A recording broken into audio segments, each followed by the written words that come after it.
Okay, welcome into the room with a special agenda. And today we're discussing something that is very important.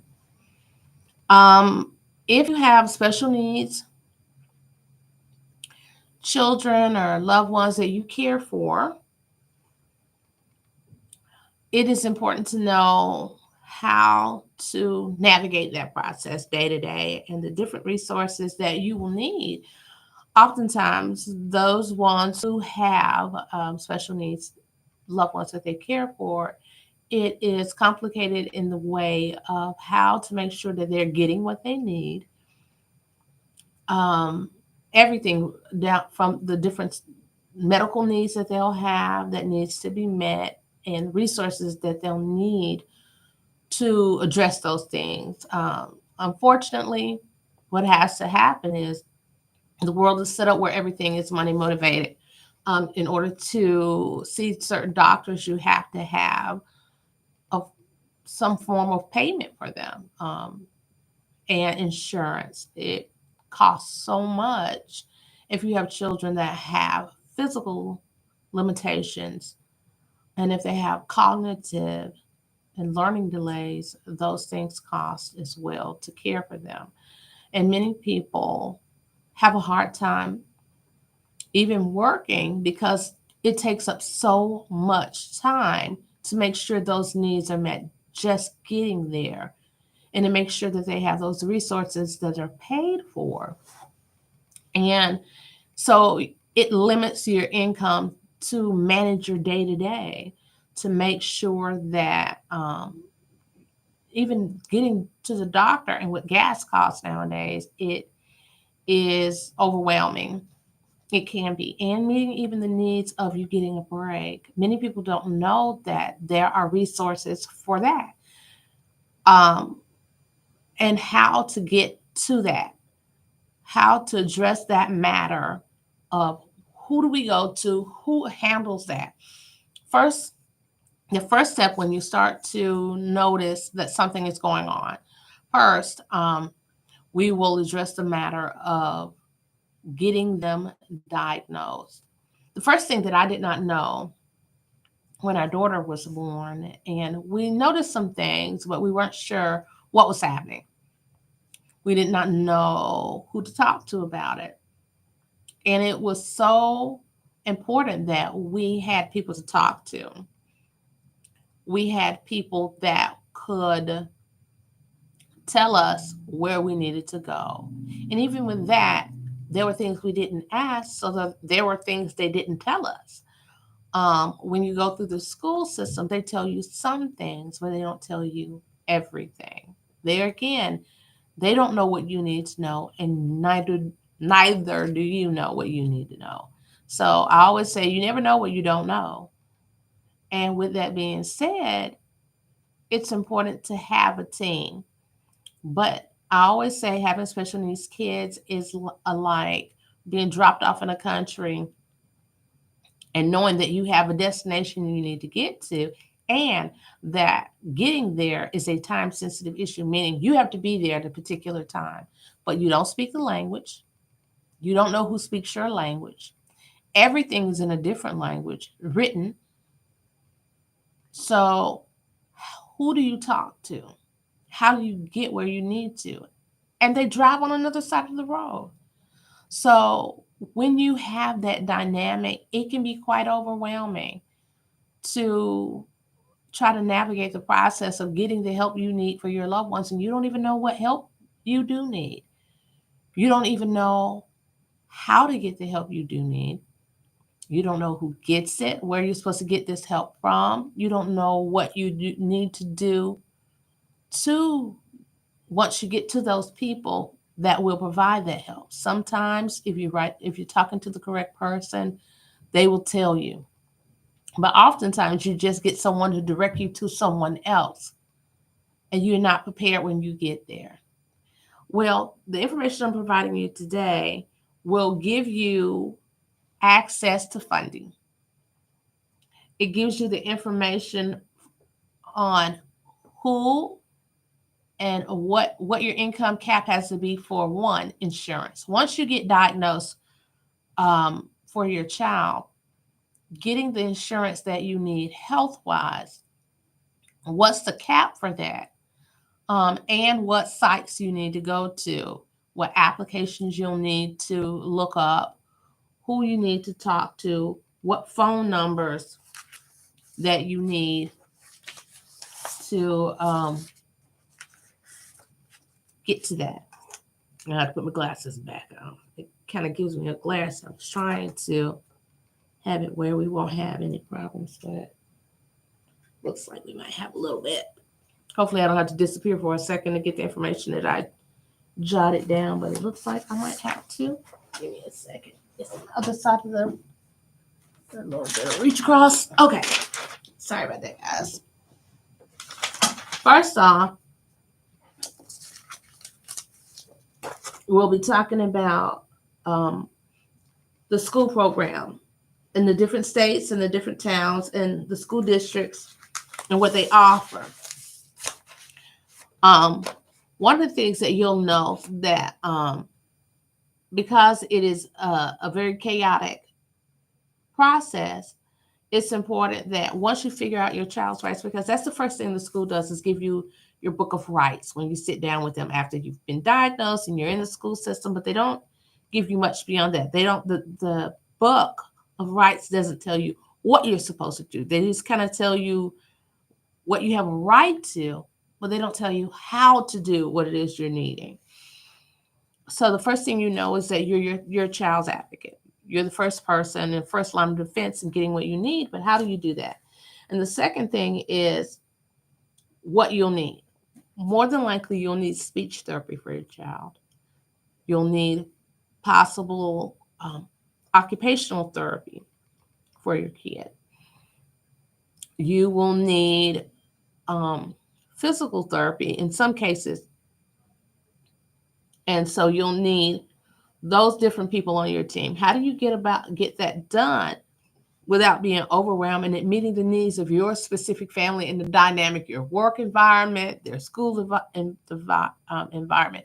How do you get that sorted out where all their needs are met? And then for some people, if you have a household where it's two parents in the same house, it's a little bit easier in the process of sometimes scheduling and who's available, but sometimes do you have someone that will sort this out where they can change your schedule up in a way that's accommodating? For other people where they have shared custody of their child, that's a little bit different. Will you find someone who is willing or able to make sure those resources are met when they're with the other parent?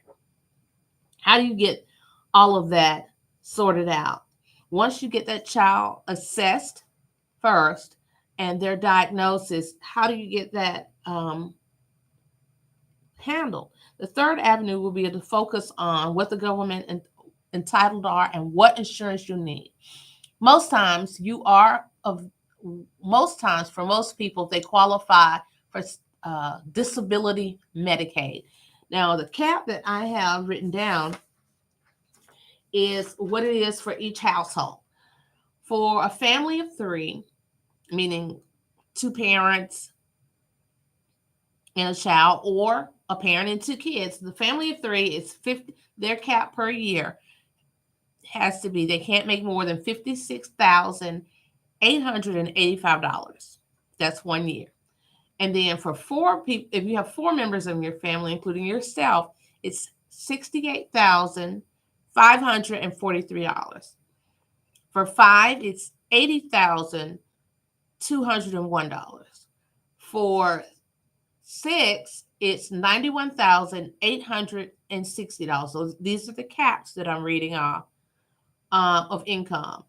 For seven, it is $1,100.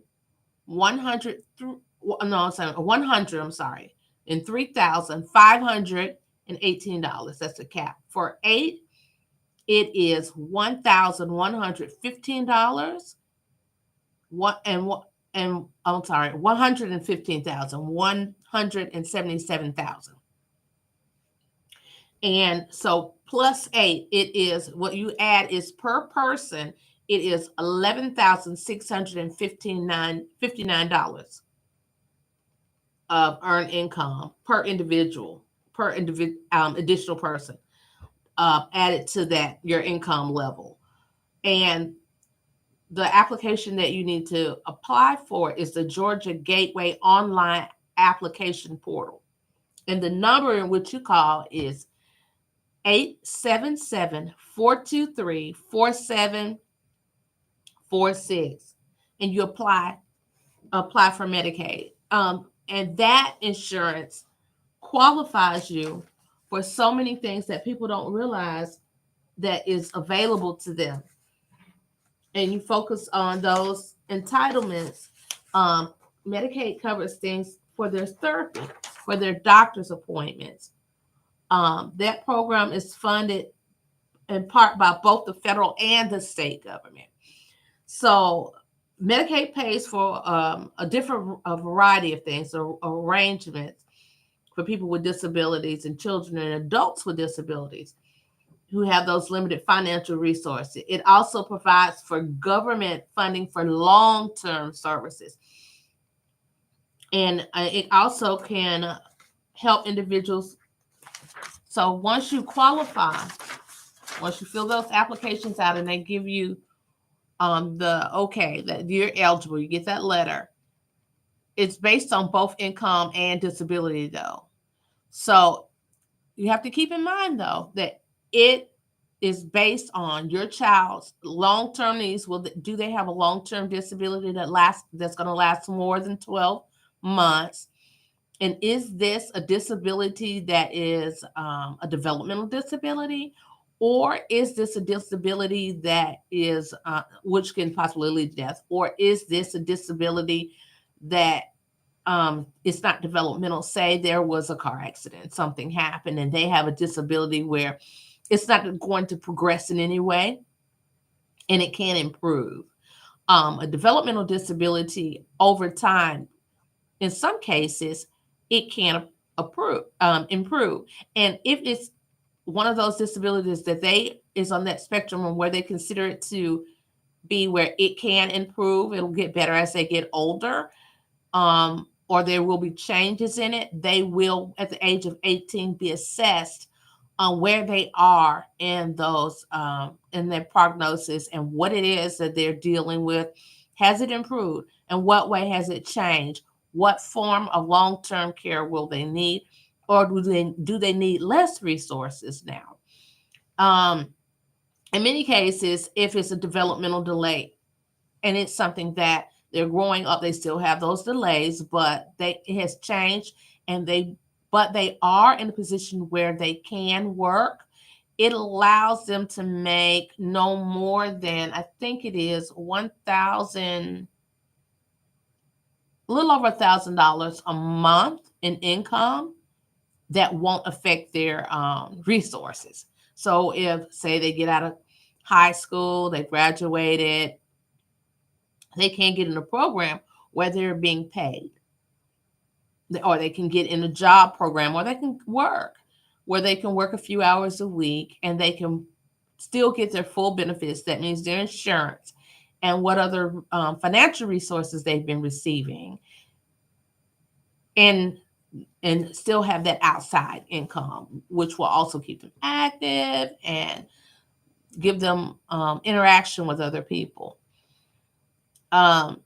Also, once you meet those requirements, you have to also keep in mind, though, that if they live with you and they're under the age of 18, they do keep in mind the parents' income and what that means. And it's also dependent, once again, on their individual function and level of need. So the healthcare support needs are created by their personal disability. Also, it varies within those states. Like I said, the criteria and the levels that are set up. So from state in Alabama, it'll be different from Georgia. It'll be different from New York. It'll be different from Missouri. There are 10 states, though, that have the same criteria. But that being said, it's important to obtain that that Medicaid, and you apply through the relevant sources in the states, such as the Department of Health. You can apply there in person, or Department of Developmental Resources, depending on developmental services. It depends on what state you're in. And there'll be an academic evaluation, depends on what your child's level of disability is. Also, home and community based services. Now, that's a waiver. A lot of people don't know exists. That is Medicaid funding for a while was limited to those in certain for certain types of facilities. But now the Medicaid home and community based resources, that home and community based service, which is HCBS waivers, people with autism and other disabilities use these funds more flexibly. Now, what is that? That enables you, the state, to serve people who wouldn't normally be eligible for Medicaid. If you have a slightly higher form of income, but your child has more needs, um, which would impact your income to a certain degree, and they're not offered the regular Medicaid benefit packages in that state. So the purpose of that waiver is to provide services as as an alternative to Medicaid institutional services, much as, like, for instance, say your child needs help within the home, and maybe they have cerebral palsy or something else. So outside of them needing OT, speech, and physical therapy, they may need an in-home nurse from time to time to help you to manage their care. Maybe they have other things. Maybe they have a trach. Unfortunately, that is the case for some people for different things that their children may have issue-wise. And it also helps in some cases with respite, and how we'll get into how to apply for those things too. But the purpose of this waiver is to provide services. These programs enable state Medicaid programs, because sometimes in some cases you can get them with Medicaid. It helps to get that cost taken care of for the long-term care programs. And it also gives you more power over having the people that you need, versus some programs like this person has to be within this bracket to be taken care of, and they come with their own people, which means you don't really get to hire specifically who you want, even if it's a family member that you feel could fit that bill, a grandparent, a sister or a brother, an uncle or an aunt, that could possibly be of more assistance to you. But it would mean that they would have to alter their work schedule, their program, their source of income to be of assistance to you. This serves as a supplement and a way for you to pay them. So that way they can be your help, but they can get funded to do it. So, and now you have someone that you trust and can rely on more, because I don't know about anybody else. There have been times where I felt a little frustrated with who I had to, and the length of wait it is. Sometimes it's a waiting list to get who you need, because sometimes they're waiting for someone else to age out of the program that they have, because some programs have an age cap, and you're waiting to get this therapist from this particular group because they got a good review, or you know them well and you would like to have their services, but you are waiting. Meanwhile, you have someone else in your family that could be of assistance, but financially it would be an impact on them. That loosens the reins for that, and it helps stretch that out, and now you can get who you really want. And there are other programs within that too, that once you contact them and you get that waiver, you get approved for that waiver, that will lighten the load in ways that you have no idea. Because also, the waiver also includes, I'm sorry guys, I didn't have my easel today that I needed. It's There are also many different services available. Like, once it's determined by the state agency that operates within that waiver, they find out what services are available, It also includes in-home behavioral support. Now, that is something that a lot of people don't realize, that this also can help you, I think, with ABA, if I'm not incorrect, which is applied behavioral analysis.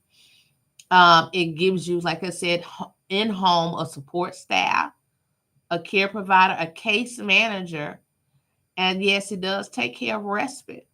So respite is in the event that, say, you need to go out of town for your job, and your job requires that you take this.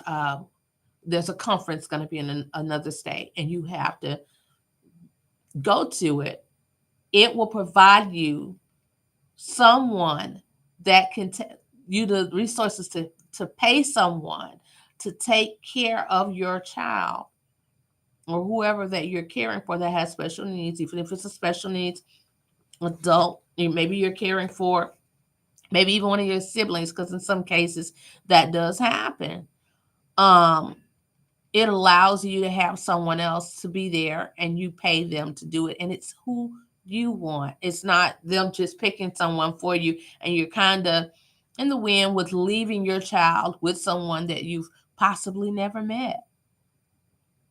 That'll give you more anxiety than anything, because that is a really frustrating situation, to not be sure of who is going to be watching this, your loved one, and you're going to be a distance away. Or it gives you help in the event that you need to go to the hospital. Respite is something that people don't often think about until you're in a position where your back is kind of up against the wall. You have to have an emergency surgery or even a planned surgery. Everybody doesn't have the resources in which they can come out of pocket. And respite are people who do deal with people who have special needs, and those special they have it may be a nurse or someone that you need, and it's quite pricey.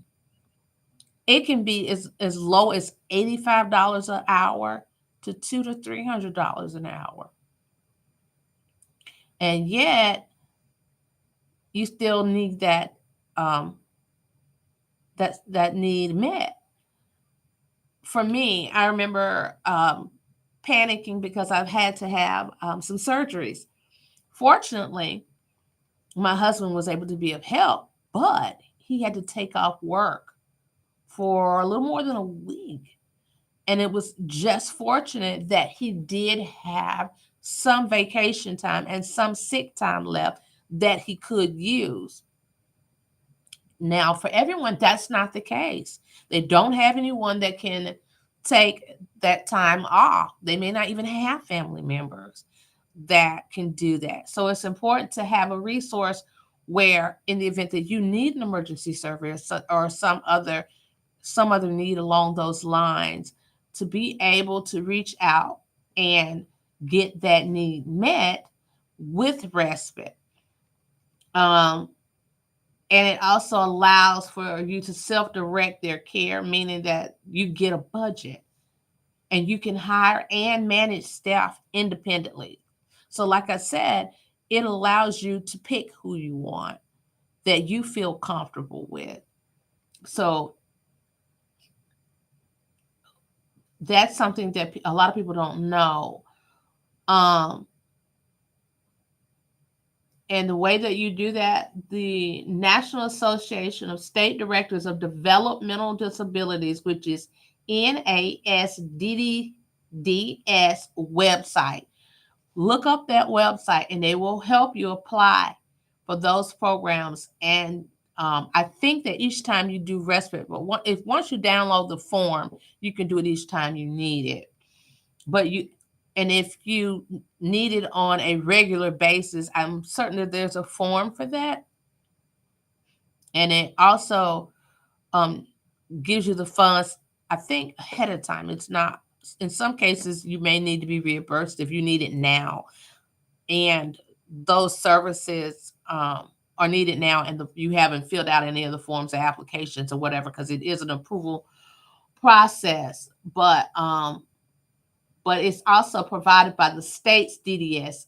I'm sorry, DD, um, which is Department of Developmental Disabilities Agency. That's who handles those matters. And so beyond that, it's available through Medicaid, and they have a respite care support employment. So make sure you check with your state to see which services are available by the agency and what your family is eligible for and how you can assess uh, those agencies. Because once you assess them, it it is, even though it's not always clear, it's important to be able to get in contact with them so that you can get those resources that you need. Um, oops.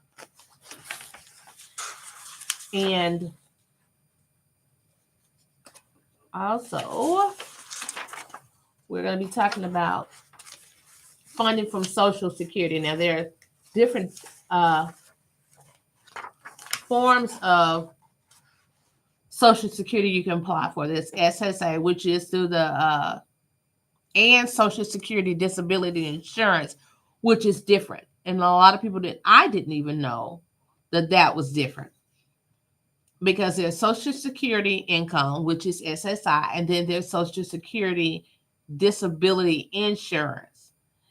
Now, that is for SSI is for limited income and resources. That's in the event that is to cover the other things that they need. For some people, it covers different things. Like, for instance, if they have different tools or toys they'll need for their development, and if they have cerebral palsy or other forms of therapy that they need that require those different things. It covers in the event that they have a trach. Um, the different machines and stuff that you'll need. Social Security Disability Insurance covers that outside of Medicaid.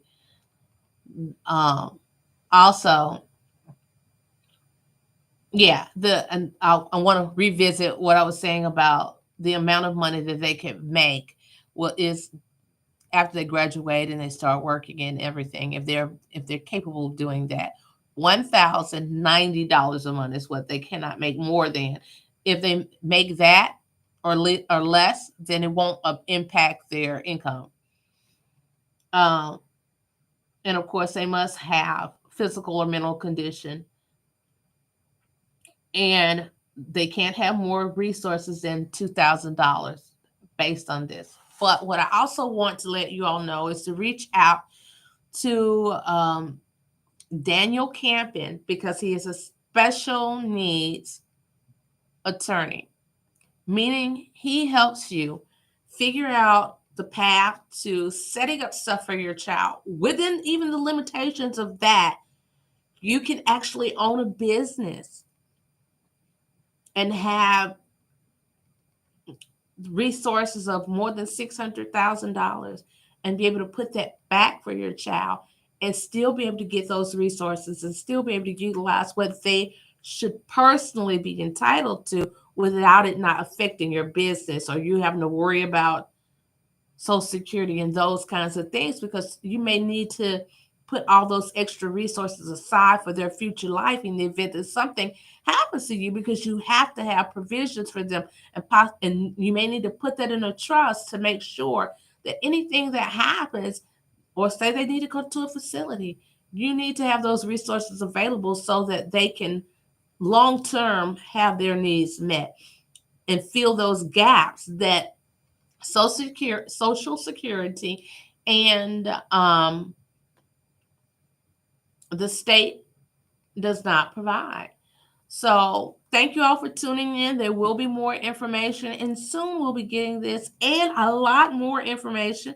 I plan to have David Campen on again and Gerald Sanders on again, because Gerald Sanders covers that information about what insurance you'll need as a parent, what kind of insurance you'll need, how can that be turned also, and Daniel will be discussing how to turn that into and put that in a trust for your child. How do you build that? How do you do all of those things and it not affect what they're supposed to receive? Um, and we plan to be having this information in Spanish. So we'll be doing that soon. I'll be letting you know when all of that will take place. And next time we will have it set up to where there won't be any interruptions. It will go a lot smoother and will actually happen in live. I love you guys. Thank you all so much. You have been amazing. Have a great night. Be kind to your loved ones, and even those who are not kind to you, because it's a choice. Okay.